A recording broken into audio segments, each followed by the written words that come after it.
Why do growing businesses love working in Slack? Let's ask Christy at Ari Bikes. Running things in Slack saves me so much time. AI summaries save 97 minutes per week. What say you, Rox from Gosney? Slack helps us build community, it helps us build connection. Your partners, vendors and customers all in one place. Take us on home, Ashley from Caraway. If we didn't have Slack tomorrow, I would explode. Well, let's not let that happen. Visit slack.com/podcast to get 50% off Slack Business Plus.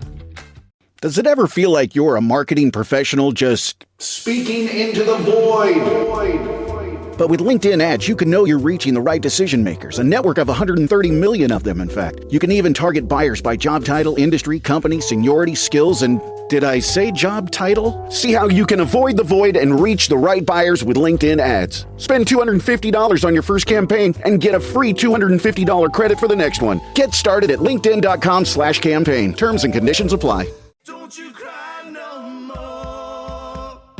Welcome to the series finale of the Denim Wrapped Nightmares and In Defense of Fandom podcast crossover, Supernatural Music Extravaganza. In case you forgot, I'm Sadie, and in this collaboration, we looked at music in the show, music inspired by the show, and music created by actors, cast, and crew. We interviewed 20 musicians from the Supernatural family. And believe it or not, there were 2 more people who we hoped to interview for this anniversary special. But it just wasn't meant to be. Who are they, and what was the episode topic, you ask? Well, we wanted to talk about music licensing with executive producer Phil Segrisha and music supervisor Alexandra Patsavis. I'll let LA tell you more about them. Phil Segrisha is a director, producer, and editor known for his work on Amazon's The Boys and Gen V, Peacock's Twisted Metal, and 14 seasons as executive producer and director on Supernatural. Beyond television, he's produced music projects including Petunia and the Vipers' acclaimed album, recorded at Hollywood's Sound Factory with 3-time Grammy-winning engineers. His extensive editing background and keen ear for music have made him a unique voice in both film and music production. Here is a clip of Phil talking about licensing on Supernatural, Then and Now's Season 1 episode, Bloody Mary. So what happened was we only had, and we didn't know this. Eric didn't know it. I didn't know it. Bob Seger didn't know it. We only had rights to the music in year 1 for DVDs and television broadcast, but anything that was streaming and later got redone. Mm-hmm. We had Inagata-Davida in the first year. We had all this stuff, beautiful classic rock, Blue Oyster Cult, and it was all gone. So if you buy, I think it's on iTunes. If you buy the iTunes version, it's not there. But if you buy the DVD, it is there. Mm-hmm. So that's what happened in year 1. It was a new thing. Alexandra Patsavis is one of television's most influential music supervisors. She founded Chop Shop Music Supervision in 1998 and in 2020 joined Netflix as Director of Music Creative and Production for Original Series. During her career, Patsavis has worked on over 100 films and TV series and earned 3 Grammy nominations plus an Emmy nomination.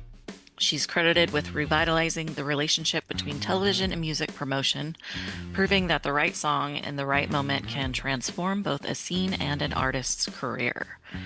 We've included a 2021 Gold Derby interview with Alexandra in the show notes. Check it out. Back to you, Sadie. We weren't planning to cover this topic without these guests, but decided it was worth addressing.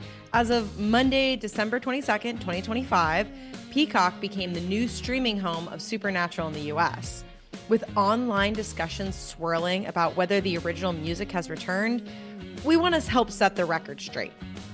Before Burley breaks it all down, let's revisit what Jensen Ackles had to say about licensed music at Creation's Austin Con last August when I asked about Supernatural's music legacy. I just haven't met you yet. I wish we had the budget to have all of the music cues that we wanted because there was a lot written into the script that we couldn't afford. Because at the end of the day, some of these really famous songs that we wanted would have been amazing, but they just, we had a budget and we had to keep to it. Sometimes it was too expensive to buy the songs. So when we did buy songs, and when you heard those needle drops on some of those iconic moments, know that we spent a lot of money for this, and it was very important to have those, and we would have loved to have had many, many, many more, and I think it maybe would have added a little bit of extra sauce onto an already great project. Remember, while I, Burley, am a lovable lech, I am not an expert on music licensing. I wouldn't even say that I'm an expert Googler, but I put in work, and here's what I got.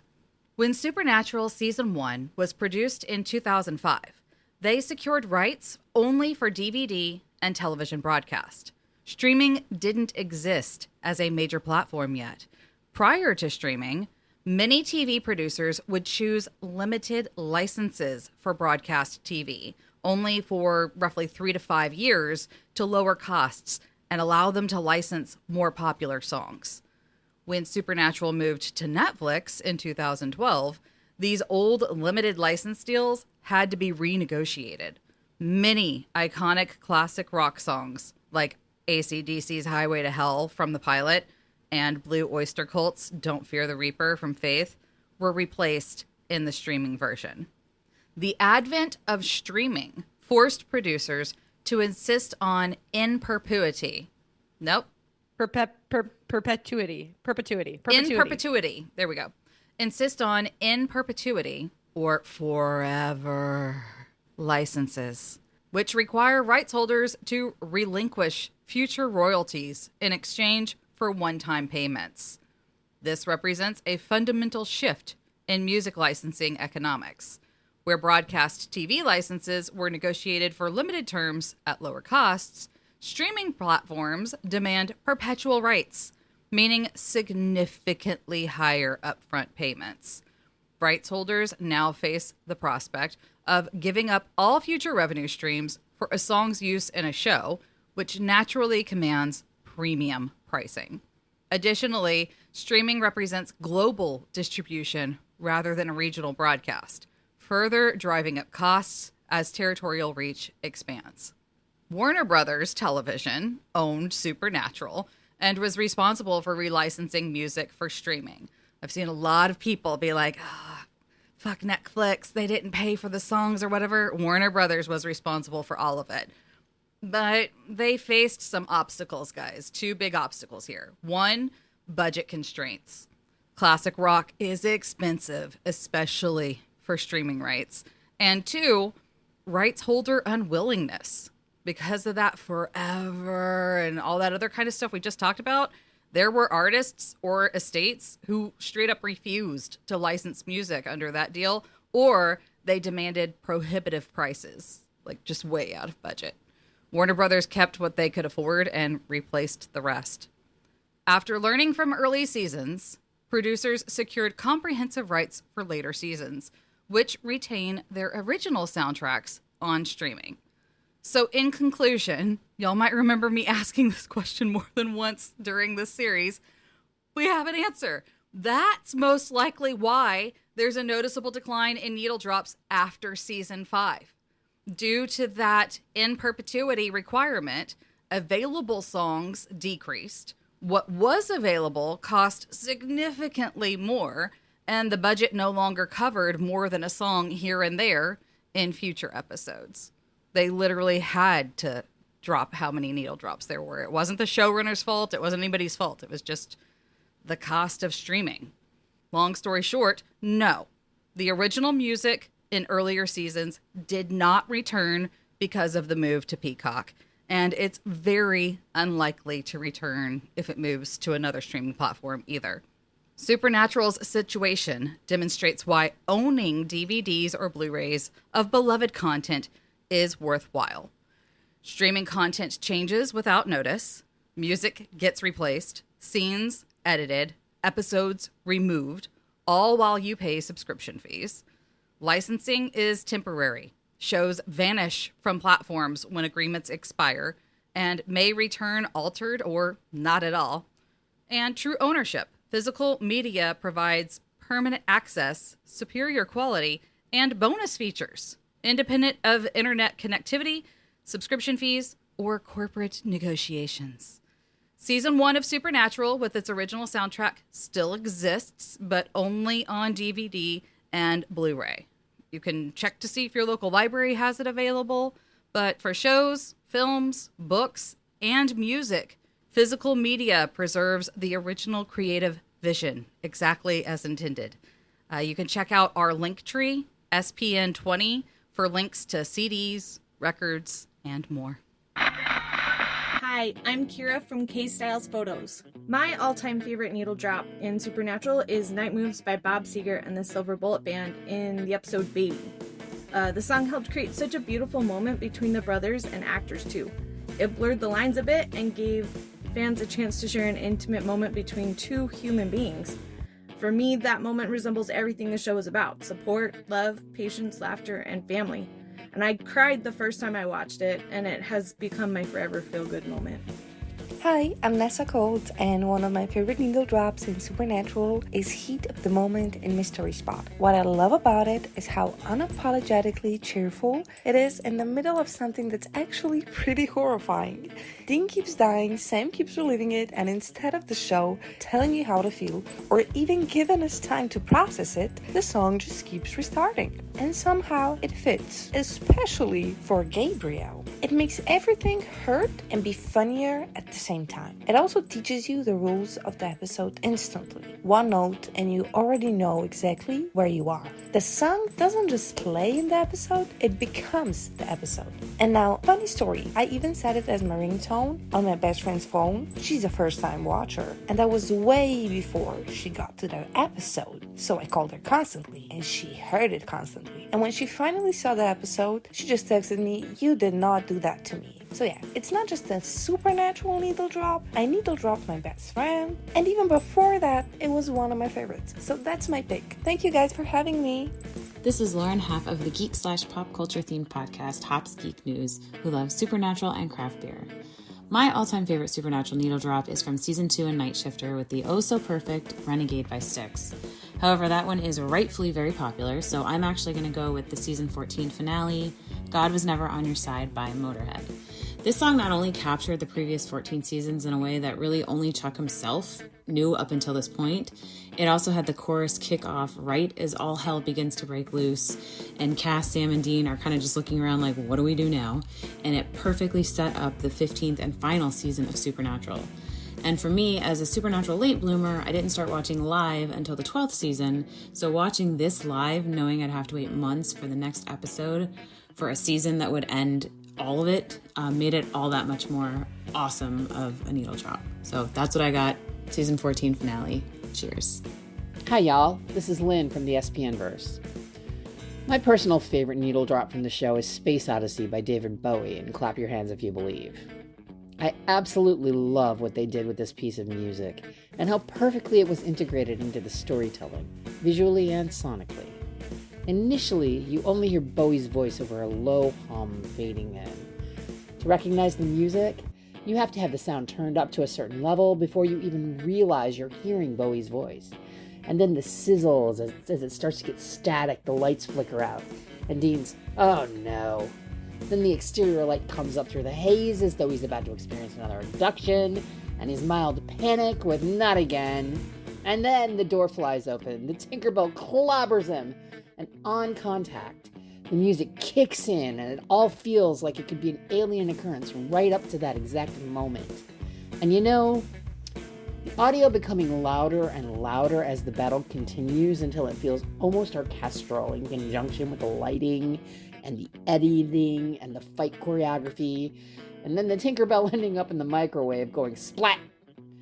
And then the song just falls off with a cold end, and you have a couple seconds before you hear the microwave ding and cut to commercial. The whole thing is totally exquisite to me. That they used a song about a spaceman, written and performed by one of the most legendary rock performers and musicians of all time, while telling a narrative that led us to think we were dealing with spacemen to begin with, just as they were giving us the first hints of it being fairies, is so perfectly true to the production of the show, and one of the big reasons I'm such a Supernatural fan. I'm Jordan, I'm from Ireland, and my favourite needle drop would have to be in the episode Baby, Bob Seger's Night Moves. It just puts me in the best mood ever. Whenever I'm feeling down or in the car or driving anywhere, it just feels like coming home from the beach with your best friends. Not that I get the greatest of beach weather. But thanks for the podcasts. Love you all. Bye. Hi, my name is Liz, aka Shackles fan, and my favorite needle drop is Knockin' on Heaven's Door by Bob Dylan in season 4, episode 10, Heaven and Hell, because Dean's Heaven was a happy July 4th moment with Sam, and it was a perfect song for that. One of the best moments on the show, in my opinion. This is E.G. from Instagram, and if I had to choose my favorite pin drop in Supernatural, it would be the iconic scene of Jensen and the Impala singing Eye of the Tiger, or lip syncing to Eye of the Tiger. Absolutely amazing. The performance, I love how we all still remember it, even if it's from a blooper. So that's probably my favorite moment. Hey, I'm Nerdy Tavern, and one of my favorite needle drop moments from Supernatural is in Season 1, when they use the song Don't Fear the Reaper in the episode Faith. It's one of my favorites because I can't imagine a better way of using this song. Even though it's soft and it's uplifting, it's also bone-chilling and terrifying as you watch the Reaper hunting down this jogger, and you hear in the background Sam and Dean talking about how Reapers are the only ones with this power. Hey everybody, this is the Wallyverse, and my favorite needle drop in Supernatural has to be Night Moves. I mean, Dean teasing Sam after he has a one-night stand in the back of the Impala just suggests that this is something that goes on before. Sam singing the song, switching the lyrics into my brother's 67 Chevy Impala, perfect. Damn my sensitivity.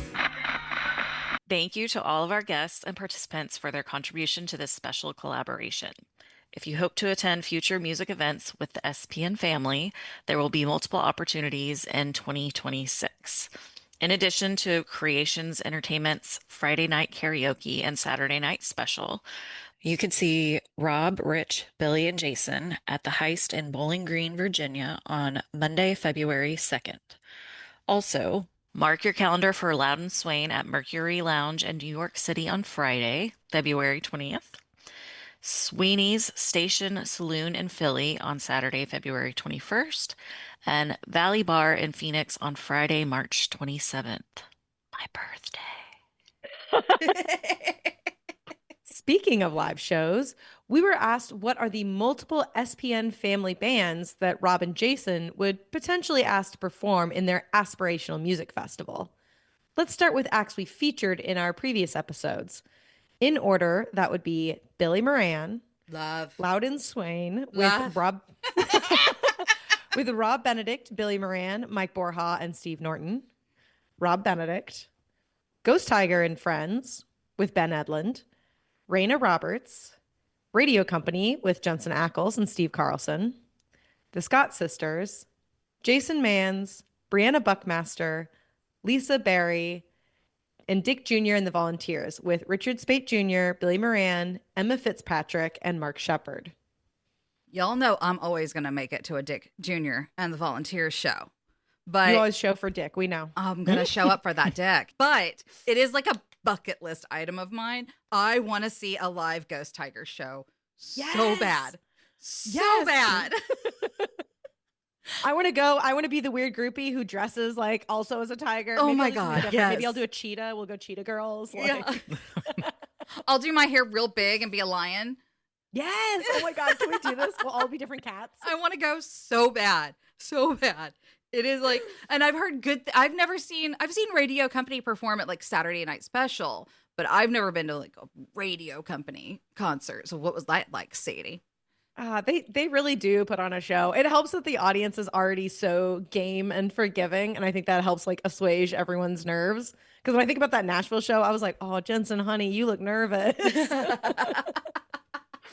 But like they really do, and Steve knows so many incredible local musicians. So when they play in Austin, the backing band, like they should have their own set because what was it? They brought in people, I think, from Austin to Nashville, and they were incredible. Vocalists, and there was a trombone and a trumpet and a sax player. And I was just like, oh my God, tell me more about these people. But wait, there's more. Here are some acts who were possibly mentioned, but we didn't get a chance to cover in detail. So, Tricky MC with Billy Moran, Paul Corella, and occasionally Mark Shepard. Station Breaks with Rob Benedict, Jason Manns, and Billy Moran. Kim Rhodes, who played Sheriff Jody Mills. Gil McKinney, who played Henry Winchester. Richard Cummins, who provided Supernatural with the picture cars, aka versions of Baby. Jeffrey Vincent Parise, who played Asmodeus and just released his first album with Jason Mann's Caroline County Record Company within the past few months. And finally, Emma Fitzpatrick, Steve Carlson, and Paul Corella, who were not on the show, but who've performed with most everyone and occasionally make appearances at the conventions. I call that a really full roster, but I bet there's even more. I mean, Jake Abel, who played Adam Milligan on the show, has a mean cowbell on Saturday Night Special stage. Think he'll make a set list? And of course, we can't forget Quattro Formaggio, which would be Rob Benedict, Jensen Ackles, Jason Manns, and who's the fourth? Why is my brain blanking? Oh my God, I'm going to shoot you. Who are you forgetting, girl? Oh, and Richard. How dare you? How dare you? I like how she just said, oh, and Richard. And that guy. And let's not forget Quattro Formaggio, which is Richard Speight Jr., Rob Benedict, Jensen Ackles, and Jason Manns, who apparently just do this when they go to Jib in Italy. I've yet to see a U.S. show. Speaking of limited runs, maybe the Impalas would reunite for a festival performance. Ready that saxophone, Creaser. I want to see it. Or what about the Elastic Waistbands? I hear they're making a comeback. Ooh, they're making a snapback. Get it? Because elastic.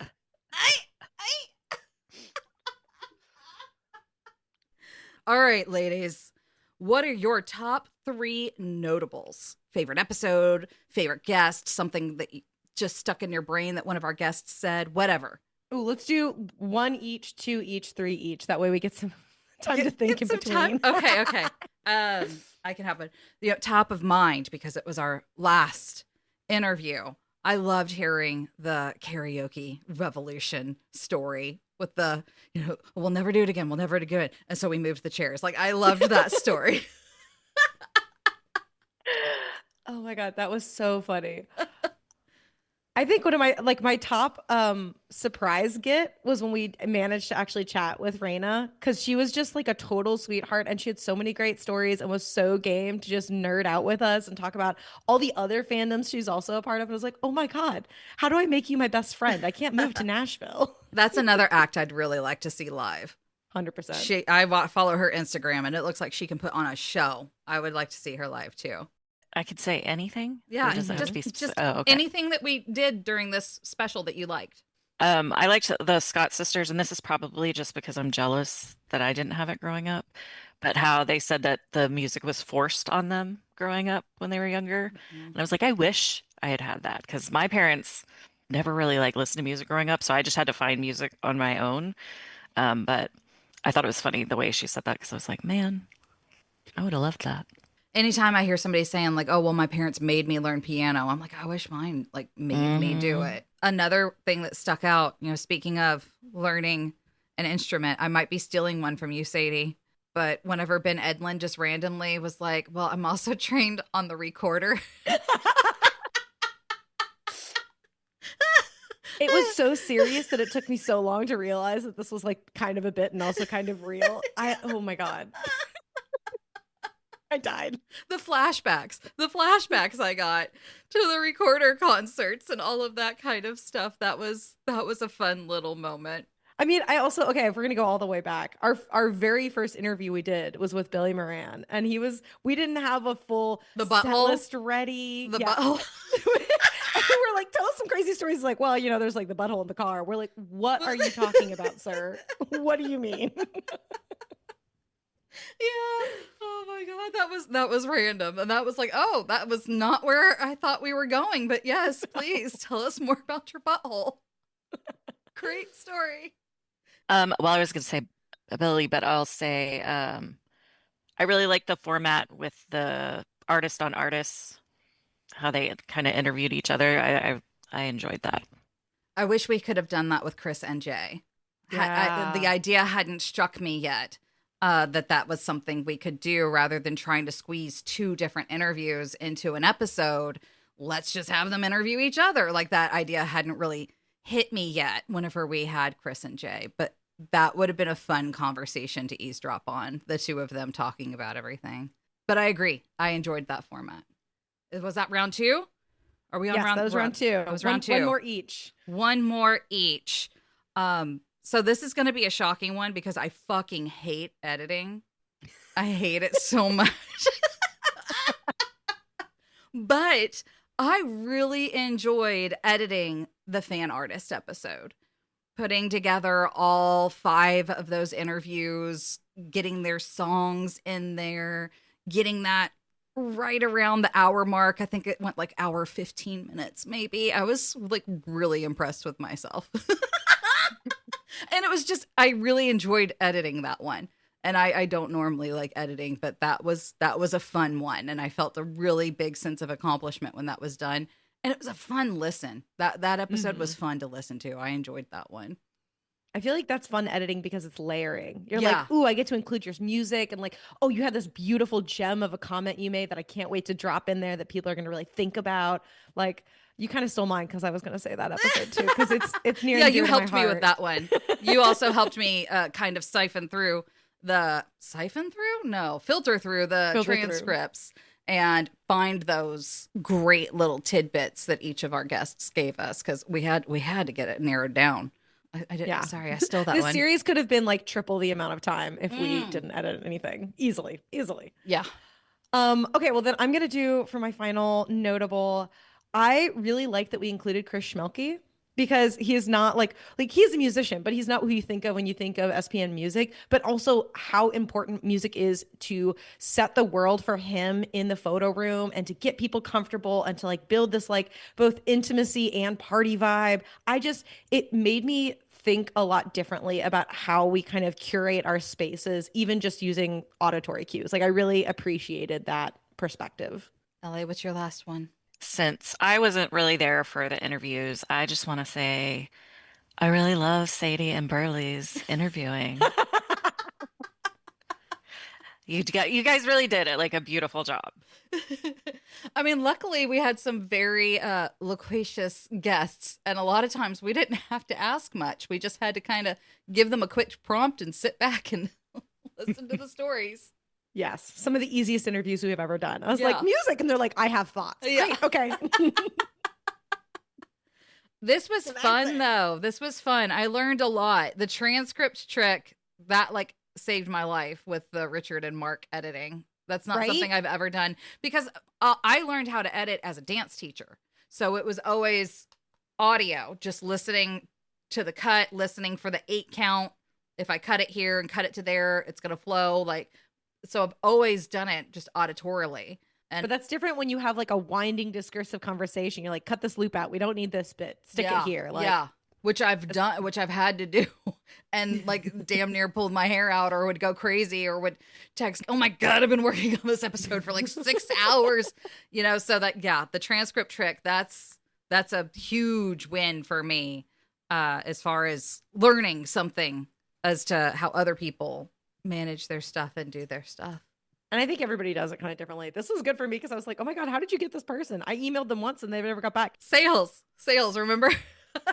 Like literally my job is to get an answer. If the answer's no, okay. But my job is to get an answer. I think you're so right about the physical media thing. My husband and I have been talking about that a lot lately, of just like, I think it was Star Trek Prodigy got pulled completely from streaming. There have been shows that like have been created and then totally pulled. And if they were never made into DVD, they're gone. Unless you know somebody who like screen recorded or something, you can't ever get those back. And it's like, if you love a show, you might want some kind of physical copy of it. Even if you purchase it, if it's digital, it's a license agreement change away from them deciding that you have to pay for it again. It's just payment and payment and payment. And I gotta say it, with things getting banned, physical media, I feel like in this day and age, it's even more important. I definitely kick myself for all of the CDs and DVDs that I took to Movie Trading Company and sold because I was decluttering and going digital. And now I look back and I'm like, oh man, like I had Dogma, I had The Fall, I had all these things. Yeah. And when I say The Fall, I'm talking the one with Lee Pace. Yes, the Lee Pace one. Yeah. I'm obsessed with that movie. So it's beautiful. Good. I bought it again, but it was like $50 for the DVD. Oh yeah, my parents are doing extensive house renovation work right now, which meant for the holidays when I went home to see them, they were like, "Do you want this? Do you want this? Do you want this?" And a lot of it was this huge stack of DVDs, and I was like, "Oh hell yeah!" So I've got a bunch of like old anime series that are hard to find now. I felt like we have Band of Brothers, the box set in like the metal tin. I let my brother keep that one. He's the World War II nerd. But like we also had VHSs, and some of them are like, one of them is a show from like the 1960s called Sky King, maybe the 70s. It was like created to get people into recreational flying, and like we used to watch it all the time, and I'm like, I don't know that you can find this anywhere, but it's only on VHS. Also, just there's something to be said of just like, I can read something on a tablet or my phone or whatever, but I am somebody who just likes holding a book. And there's also something to be said of like sitting down and going through your DVDs, deciding what you want to watch, or taking that record out of the sleeve and putting it on the record player and putting that needle down. Like there's just something about that that you can't quite scratch that itch with a scroll. Yeah. So yeah, I'm a big advocate for physical media. And this is just an example of why, particularly for media that means something to you, that investing in having that physical media might be worth your while. All right. And it gives you something to get signed by your favorite people. Oh, yeah. Oh, that's a good plug. So if you buy any of the CDs from, Dick Jr. and the Volunteers, Jason Manns, Rob Benedict, Loudon Swain, and then you go to a convention, if you take that physical media with you, a lot of them will autograph it. Speaking of physical media at conventions, Anna of Music Row has informed me that radio company vinyls are back in. You can purchase them at the vendor's booth on Music Row, or you can buy them online. Also, radio company Volume 1 and Volume 2 CDs are sold out online, but they do still have them at the vendor's booth. So visit Music Row when you attend a creation entertainment convention. So this is wrapped. So what's next for Denim Wrapped Nightmares and In Defense of Fandom? Well, for Denim Wrapped Nightmares, we are going into season 9 of Supernatural. And that will premiere here in a few weeks. We haven't actually started recording just yet, so we don't have an exact date in mind. But it'll definitely be here in a few weeks that season 9 will be coming out. What about you, Sadie? What's going on with In Defense of Fandom? Yeah, similarly, In Defense of Fandom will have a short little hiatus before starting the new season, which is going to be all about conventions and convention culture. So that'll be dropping sometime in 2026, ideally in the spring, but we shall see. And I'm really excited for it. I really want to get deep into the weird nerdiness of being in person with other weird nerds, and the joy and awkwardness and just all of it. I'm so excited. That's going to be fun. Back to our regularly scheduled programming. We look forward to seeing our listeners for those episodes. If this collaboration is the first time that you've been introduced either to Denim Wrapped Nightmares or In Defense of Fandom, we hope that you will follow our podcasts for our future episodes and go binge our back catalog while you're at it. Now for the show's credits. This season is a co-production between Denim Wrapped Nightmares and In Defense of Fandom. Cover art for In Defense of Fandom was designed by Liz Hand. Cover art for Denim Wrapped Nightmares was designed by Rain Zielman. Music featured in this episode was by Richard Cummins, Gil McKinney, The Station Breaks, Brianna Buckmaster, and Billy Moran. See links to their music and more in the show notes. If you've enjoyed this collaboration, we want to know. Send us a message on Instagram or Twitter. We love hearing from you. And while you're at it, make sure you're subscribed to both shows so you never miss an episode. Also, a review on Apple Podcasts wouldn't hurt either. Thank you all for listening. Bye. There'll be peace when you are done. Lay your weary head to rest. Don't you cry no more. Well, the holidays have come and gone once again, but if you've forgotten to get that special someone in your life a gift, well, Mint Mobile is extending their holiday offer of half off unlimited wireless. So here's the idea. You get it now, you call it an early present for next year. What do you have to lose? Give it a try at mintmobile.com/switch. Limited time, 50% off regular price for new customers. Upfront payment required. $45 for 3 months, $90 for 6 months, or $180 for 12-month plan. Taxes and fees extra. Speeds may slow after 50 gigabytes per month when network is busy. See terms. You're listening to the Geekscape Network.